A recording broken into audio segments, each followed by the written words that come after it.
Bonjour chers motonautes et bienvenue en Espagne dans la région de Granada où Honda nous a conviés donc pour essayer la nouvelle Africa Twin. Alors il ne s'agit pas de celle-ci, même si elle est très mignonne. Ce modèle-là date de 88, c'est le modèle mythique originel de 88 qui est convié à cet essai. Mais nous avons essayé donc le modèle 2018, 30 ans après. Il y a eu beaucoup d'évolutions, vous vous en doutez, mais même par rapport au modèle 2016 qui a relancé la famille des Africa Twin, il y a eu du changement. Le principal changement donc sur le modèle 2018, c'est l'intégration du système Ride-by-Wire, Throttle-by-Wire d'après Honda. Ça a permis en fait d'intégrer des modes de conduite qui n'apparaissaient pas sur le précédent modèle. Il y a 4 modes, le premier est Touring, le second Urban, le troisième Gravel pour le tout-terrain et un quatrième User qui permet de paramétrer à sa main les 3 principaux réglages en fait qui sont paramétrés par défaut sur les autres modes, à savoir le caractère puissance moteur, le frein moteur en deuxième et le contrôle de traction.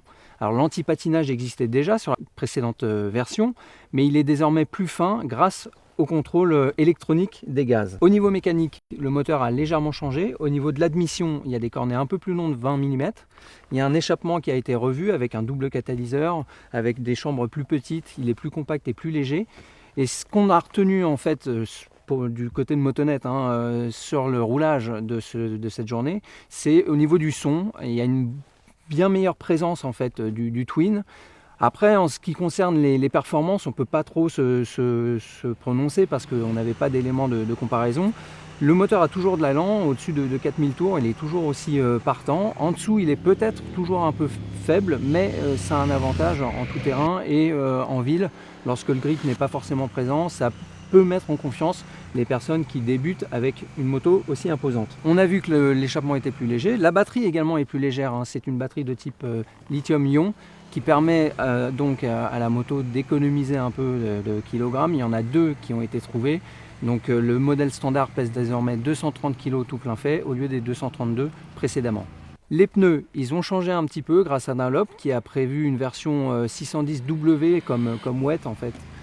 Qui devrait offrir un peu plus d'adhérence sur le mouillé et sur les parties un peu grasses. On avait noté nous en 2016 que c'est vrai que les montes d'origine étaient un peu glissantes. Il semble que là c'est été complètement revu. Il y a une deuxième monte aussi qui est disponible, ce sont des Bridgestone. Et puis il y a une troisième monte également pour ceux qui veulent faire du tout-terrain ou du tout-trottoir. Ce sont les TKC de Continental, les TKC 80, qu'on a pu essayer en tout-terrain et qui offrent un grip phénoménal. La version standard, elle a augmenté légèrement au niveau du tarif, 150 € environ. Elle est à 13 459 € désormais. Il faut compter 300 € de plus pour le coloris Rallye ou HRC. Alors la grosse nouveauté, c'est la version Adventure Sport qui est en fait une version plus aventureuse, plus baroudeuse, avec essentiellement un gros réservoir de 5,4 litres en plus, ce qui devrait donner une autonomie aux alentours de 525 km d'après les savants calculs des Japonais. Le réservoir, il offre une meilleure protection au niveau des genoux.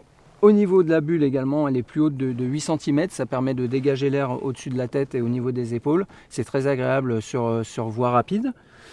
Il y a également des changements au niveau des suspensions, les débattements ont été accrus pour permettre de meilleures absorptions dans les bosses. Au niveau de l'hydraulique, la compression a été un peu ouverte, c'est ce que les test riders nous ont dit tout à l'heure. Ça permet d'absorber encore une fois beaucoup mieux les chocs en tout terrain, mais également pourquoi pas sur les ralentisseurs en ville, le confort gagne énormément.